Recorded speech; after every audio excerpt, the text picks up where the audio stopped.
তাদের মধ্যে 20 বছর বয়সী একজন বলছিলেন, মিয়ানমারের সেনা সদস্যদের হাতে ধর্ষণের সেই বিভীষিকা তিনি ভুলতে পারছেন না। 10-12 জন সেনা মিলে আমাকে ধর্ষণ করে। কি যে কষ্ট সহ্য করতে পারছিলাম না।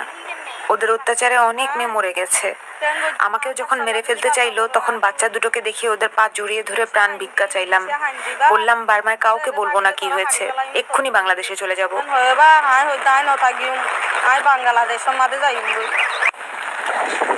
রোহিঙ্গা এই নারীকে 12 বছর বয়সী ছোট ভাই এবং 2টি সন্তান নিয়ে 15 দিন জঙ্গলে জঙ্গলে কাটাতে হয়েছে।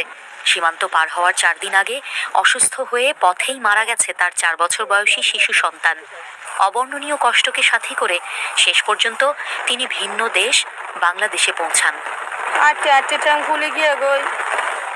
হাঁটতে পা ফুলে গেছে। এদেশে এসে যে সাহায্য পেয়েছি, নিজের দেশে তা পাইনি। বার্মার অন্য সম্প্রদায়ের লোকেরা আমাদের বলে সে দেশ শুধু তাদের, মুসলমানের নয়।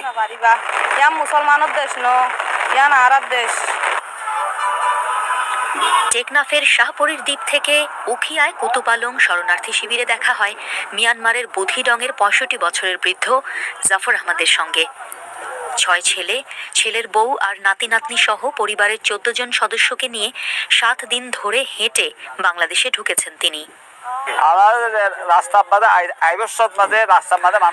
বার্মায় আমাদের গ্রামে ঢুকে সেনারা কেবল গুলি করছিল আর বলছিল বের হয়ে যায় এক্ষুনি।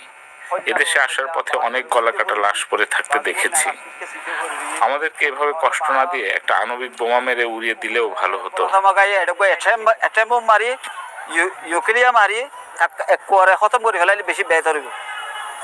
কুতুপালং শিবিরেই আশ্রয় নিয়েছেন মংডু থেকে 2 সন্তান নিয়ে পালিয়ে আসা একজন নারী রফেকা। মিয়ানমারে তার স্বামীর গলা কেটে হত্যা করা হয়েছে।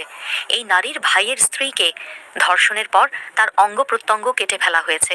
বিভৎস এসব ঘটনা তাকে এখনো তাড়া করছে। বার্মায় খুব কষ্ট পেয়েছি। প্রতিদিনই ধরপাকড় চলে, সুন্দরী মেয়েদের তুলে নিয়ে জুলুম করে মিলিটারিরা, তারপর হাত পা বুক কেটে ফেলে দেয়।